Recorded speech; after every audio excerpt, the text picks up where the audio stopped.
자,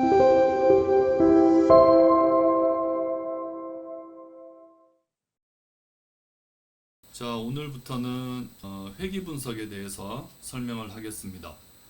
우리 그 계량경제학, 그러니까 이코노메트릭스 1번 안에 보면 크게 4개의 모듈이 들어 있는데요. 베이직, 1번 베이직, 뭐 2번 데이터가 어떻게 있는지 뭐 이런 내용들. 그다음에 이제 세 번째로는 이제 각종 검증하는 방법에 대해서 배웠습니다. 그리고 이 앞에 모든 내용들은 계량경제학이라는 관점에서 보면 사실 네 번째 모듈인 이 회귀 분석, 그러니까 영어로는 리그레션이라고 하는데요. 뭐 이걸 하기 위해서 학습했다 해도 과언이 아닙니다. 앞으로 하게 될 대부분의 계량 분석은 이 회귀 분석을 이용하게 됩니다.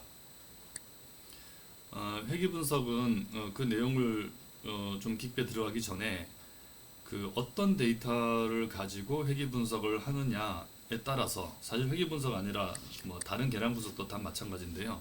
데이터의 특성이 횡단면적이냐, 시계열적이냐, 아니면 그것들이 다 이렇게 섞여 있냐에 따라서 크게 세 가지로 나뉩니다. 나누는 방법은 수도 없이 많은데 제일 흔히 나누는 방법이 데이터 특성에 따라서 나누는 거예요. 그래서 방금 제가 횡단면적이라고 얘기했던 거는 이제 크로스 섹션이라고 하는데, 그걸 설명하고 있는 게 코드가 한 3개 정도 되고요. 그 다음에 시계열적인 거는 타임 시리즈라고 하는데, 그게 한 2개 정도 되고, 그 2가지가 섞여 있는 패널 데이터라고 합니다. 이제 그게 지금 코드가 한 2개 정도 있는데, 그 중에서 제일 기본적으로 이해해야 되는 거는 이 횡단면 분석이고, 요게 이해가 되면 그 뒤에 거는 좀 쉽게 이해할 수 있습니다. 그러면 바로 코드로 들어가기 전에 회귀 분석과 관련된 이론적인 이야기 몇 가지 좀 하도록 하겠습니다. 방금 그 데이터가 그 횡단면, 시계열 또는 패널이라고 말씀드렸는데요. 그거부터 먼저 이제 얘기를 할게요. 데이터. 우리가 어떤 데이터를 조사할 때 횡단면적으로 조사할 수도 있고, 이거는 크로스 섹션이라고 합니다. 그래서 크로스 섹셔널 데이터 이렇게 얘기할 수가 있고, 그 다음에 시계열적 데이터가 있습니다. 그거는 타임 시리즈 데이터라고 얘기하고요. 요거 2개 성격을 다 가지고 있는 것을 패널 데이터라고 합니다. 횡단면 데이터라는 것은 우리가 만약에 이제 그 부동산의 가격을 조사한다 라고 했을 때, 횡단면 데이터라는 것은 어떤 특정 시점에 여러 개 부동산 산의 가격을 조사한 걸 말합니다. 이건 그 시점은 일단 정해져 있고요. 뭐 그 시점의 기간은 사실 분석하는 데 따라서 일일 수도 있고 월일 수도 있고 연일 수도 있는데, 어쨌든 시간이 이렇게 흘러간다고 보면 어떤 특정한 시점 t 뭐 1이라는 시점에 여러 개 부동산의 가격을 조사하는 거죠. 이렇게 조사되어 있는 데이터를 횡단면 데이터라고 합니다. 그게 아니고 시계열 데이터는 그러니까 여러 시점에 대해서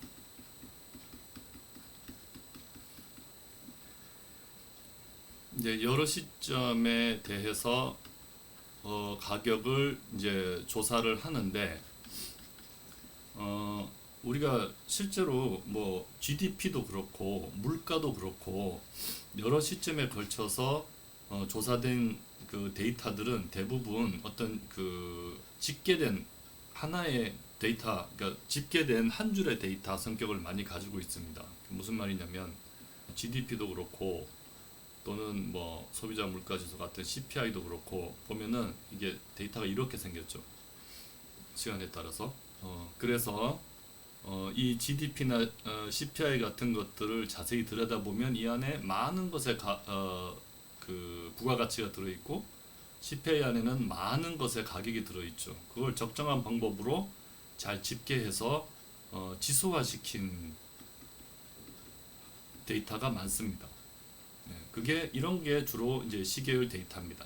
부동산도 부동산 가격 지수 같은 거 있죠. 아파트 가격 지수, 뭐 오피스 가격 지수, 뭐 이런 형태를 많이 가지고 있어요. 근데 꼭 그렇게 집계된 데이터가 아니라 뭐 단 하나의 데이터라도 만약에 저의 체온을 뭐 1년 동안 꾸준히 쟀다 해도 그 역시 시계열 데이터 맞습니다. 그러니까 한 개의 개체에 대해서 조사할 수도 있고 또는 여러 개 개체를 조사한 다음에 그걸 집계해서 지수화 시킬 수도 있는데 어떤 것이든 시간에 따라 변하는 한 줄의 값을 뽑아낸 것을 이제 보통 시계열 데이터라고 합니다. 아까 말씀드렸듯이 우리가 주로 직면하는 계량 분석, 계량 경제학 할 때 주로 만나게 되는 시계열 데이터는 대부분 집계된 또는 지수화된 데이터죠. 그게 아니고 이런 횡단면 데이터와 이런 시계열 데이터 특성을 다 갖고 있는 게 패널 데이터입니다. 패널 데이터는 이렇게 집계 또는 지수화하지 않고 개별 개체에 대해서 여러 시점에 걸쳐서 이렇게 다 조사한 거예요. 요까지. 그래서 뭐 똑같은 대상을 가지고 계속 반복적으로 조사했는데 그 각각의 개체에 대한 데이터를 이제 다 가지고 있을 때 그때 우리는 이제 패널 데이터라고 합니다. 한국말로 이제 뭐 종단면 데이터다 뭐 이렇게 부르기도 하는데 보통 그냥 외래어 그대로 패널 데이터라고 많이 씁니다. 그러니까 정보량으로 따지면 패널 데이터가 정보량이 제일 많죠. 그래서 각 어떤 사회 현상마다 횡단면이거나 시계열일 수밖에 없는 그런 사회 현상도 있고요. 또는 뭐 패널 데이터화 할 수 있는 것도 있고 데이터는 그 사회 현상의 종류에 따라서도 달라지고 똑같은 사회 현상에 대해서도 이제 얼마나 디테일하게 조사하느냐에 따라서 달라질 수 있습니다. 어쨌든 이런 횡단면 데이터에 대해서 회귀 분석하는 방법, 시계열 데이터에 대해서 회귀 분석하는 방법, 패널 데이터에 대해서 회귀 분석하는 방법이 각각 다릅니다. 원리는 똑같지만 그냥 구체적인 테크닉이 조금씩 다릅니다. 데이터의 특성이 다르니까요. 그거는 이제 횡단면부터 하나씩 배우다 보면 왜 그런지 이해할 수 있습니다. 그래서 제가 처음 말씀드린 데이터의 종류에 대한 간단한 설명은 이렇게 드리고요. 그 다음에 이제 본격적으로 회귀 분석에 대해서 얘기해 보겠습니다. 회귀 분석은 이제 regression 또는 뭐 regression analysis를 이제 번역한 말입니다. 어느 특정한 값으로 이렇게 수렴한다 하는 그런 뜻인데요. 회귀 분석은 지금까지 배웠던 간단한 테스트, 근본적인 목적이 뭐냐부터 한번 얘기를 해볼게요.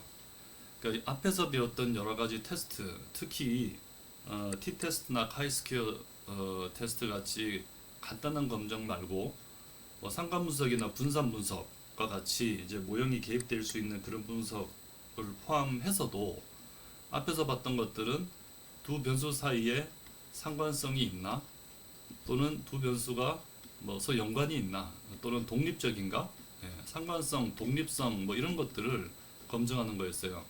근데 회귀 분석에서 밝히고자 하는 것은 인과성입니다.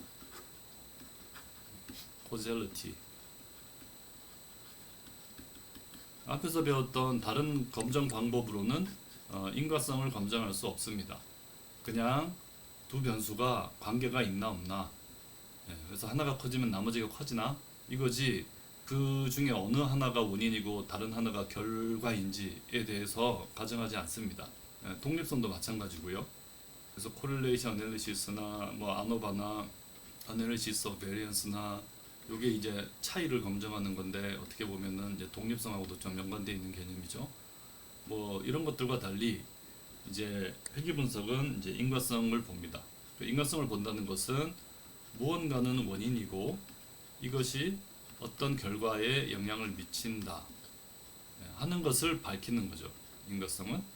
그래서 중요한 거는 결과는 단 하나인데 원인은 여러 개일 수 있어요. 다수의 원인이 하나의 결과에 같이 막 영향을 미칠 수 있는 겁니다. 예를 들어서 우리가 부동산에 어떤 가격에 관심이 있다. 근데 이 가격은 도대체 무엇에 의해서 결정되는 것일까? 그 가격의 크기를 결정하는 원인이 무엇일까 했을 때 부동산의 경우에 뭐 입지와 관련된 거 또는 뭐 물리적 특성과 관련된 거 또는 뭐 운영과 관련된 운영적 특성과 관련된 것 등등등 수없이 많은 그 가격에 영향을 주는 변수들을 생각할 수 있죠. 이런 것들을 다수 집어넣어서 요 가격을 어떻게 설명하는지 그 관계를 뽑아내는 거 그게 회귀 분석이다 이렇게 말할 수 있습니다. 그래서 보통 이제 이걸 수식으로 나타내면 y는 이제 f x 1 x 2 점점점 뭐 이렇게 표현할 수 있을 텐데 여기서 제가 여기서는 가격을 오른쪽에 썼지만 보통 수식을 쓸 때는 y가 이제 왼쪽에 오죠. 요게 가격. 그 다음에 온갖 변수들이 이제 이로 들어갑니다.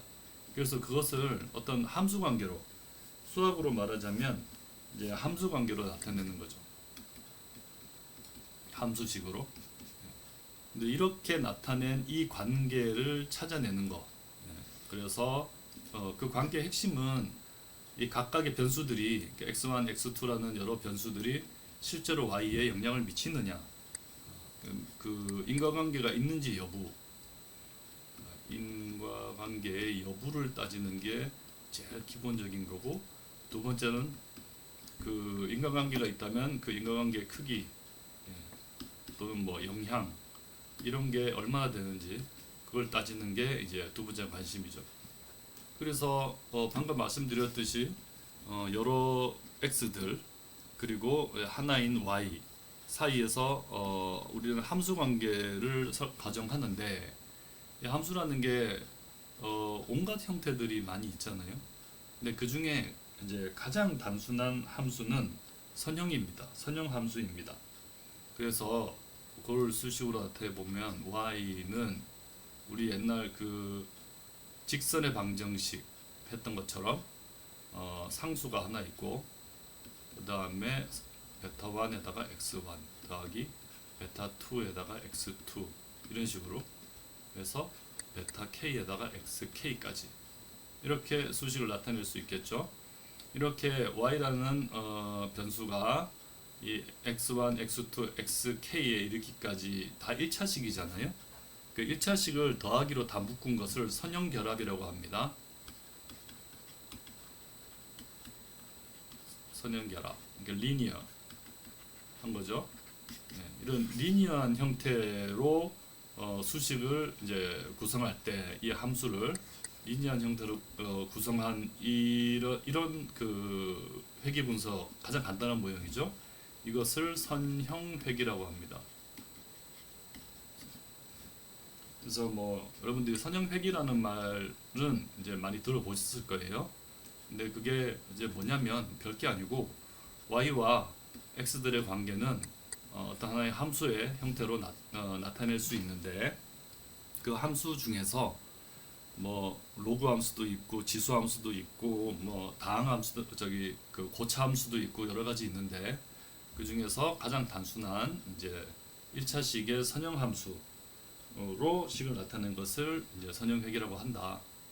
근데 실제로 이 선형회귀 자체도 다른 더 뭐 복잡한 그 수식에 비해서는 간단해 보이지만 굉장히 성능이 좋아서 선형회귀 분석으로도 우리가 이제 필요한 여러 가지 분석을 대부분 이제 해낼 수가 있습니다. 그래서 보통은 이 선형회귀 분석을 많이 씁니다.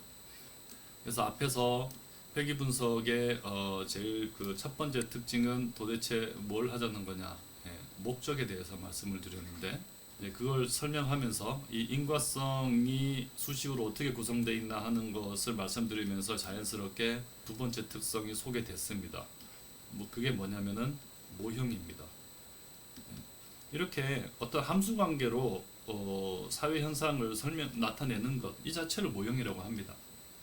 그러니까 말로 풀어서 우리가 오른쪽 위에다가 지금 이미 써놨는데 부동산 가격이라는 것은 뭐 입지, 물리적, 운용적 뭐 여러 가지 조건에 의해서 결정된다라고 하면, 그렇게 말을 하면 이거 자체가 하나의 경제 모형입니다. 이 경제 모형을 방금처럼 말로 할 수도 있지만 방금 보여드린 것처럼 이렇게 수식으로 나타낼 수도 있는 거죠. 그게 이제 경제 모형이고, 회귀 분석을 위해서 이렇게 경제 모형을 수식으로 나타낸 요 식, 예, 그거를 뭐 또 특별히 회귀 모형이다 이렇게 또 부릅니다. 그러니까 뭐 두 개가 그 완전히 다른 대상을 지칭하는 것은 아니고, 뭐 말로도 할 수 있고 수식으로도 나타낼 수 있는 이제 경제 모형 하나 수립하면, 그걸 가지고 이제 회귀 분석을 하고 싶다. 그러면은 그 수식으로 되어 있는 이 그 함수식이 바로 그냥 그 회귀 모형이 되는 겁니다.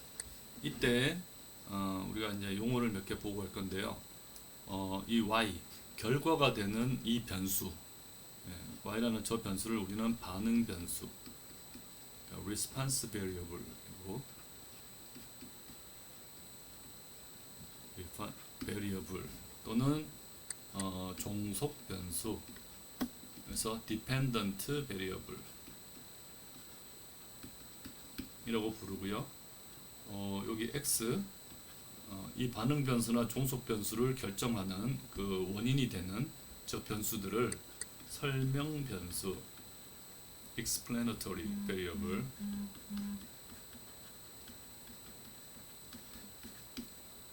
또는 이제 독립 변수, independent variable 이렇게 부릅니다.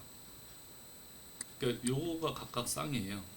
어떤 설명 변수가 에 의해서 반응하는 변수를 반응 변수라고 이제 하는 거고, 그 다음에 독립 변수는 이제 무엇에 다른 것에 영향 받지 않고 이제 그 자기가 원인이 되는 거고, 이 독립 변수들에 의해서 그 값이 결정된다고 해서 종속 변수라고 부릅니다.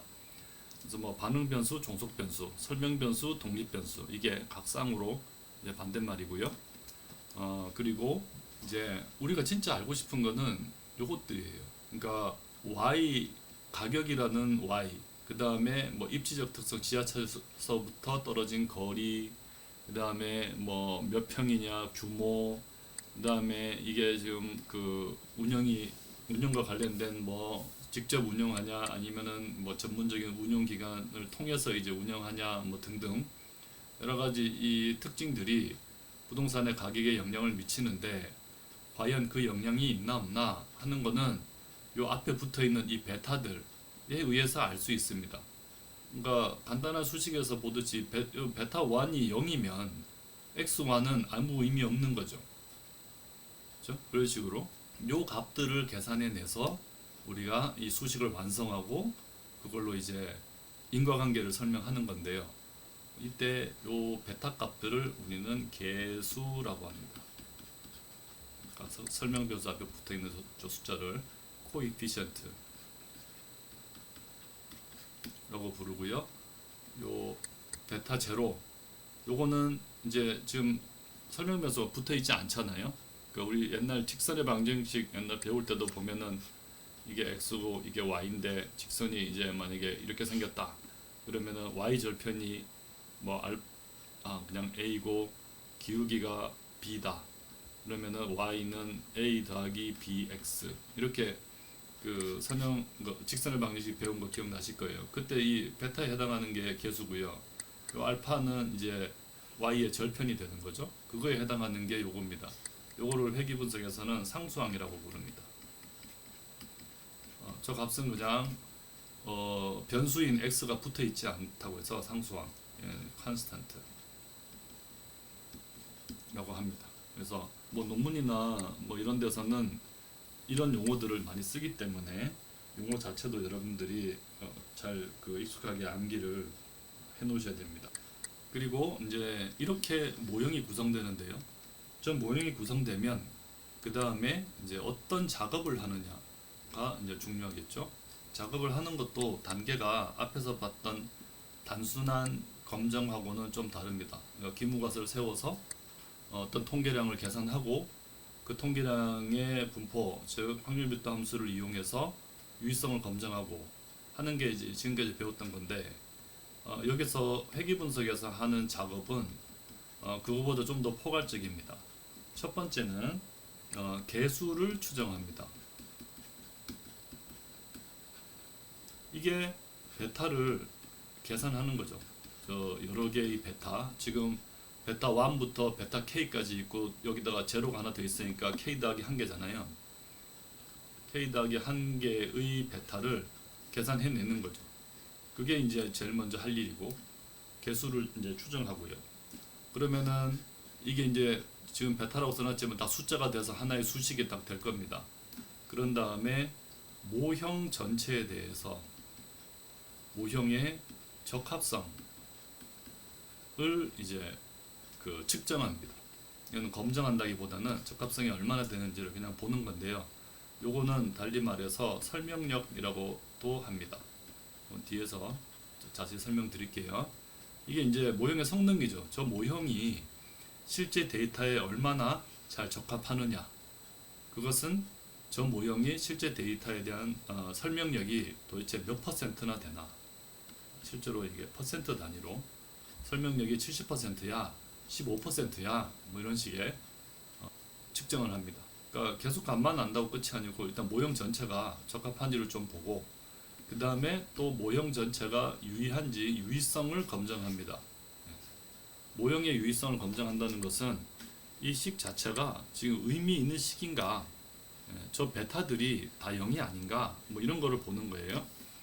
모형의 이제 유의성을 검증하고, 그런 다음에 또 하는 작업은 이 추정한 개수 있죠. 그러니까 가장 어쩌면 중요한 작업인데, 이 추정한 개수에 대해서 유의성을 검증합니다.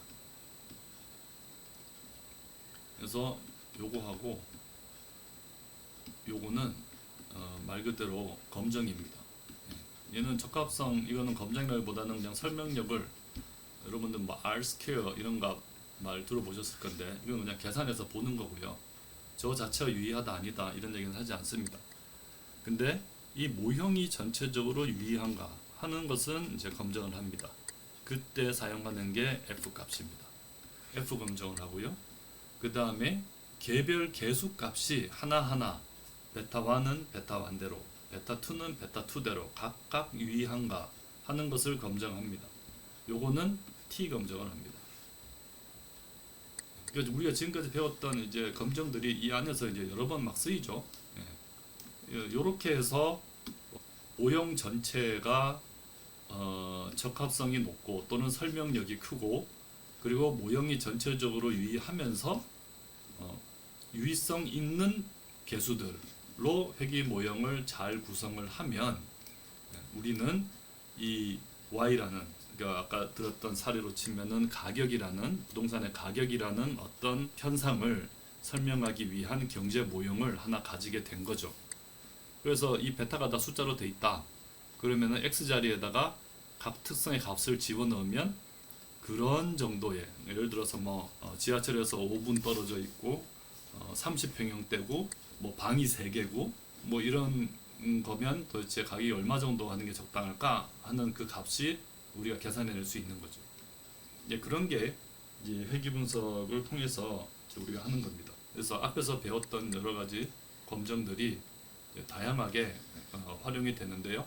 요약해서 다시 보면 회귀 분석이라는 것은 기본적으로 이제 인과관계, 인과성을 보기 위한 거다.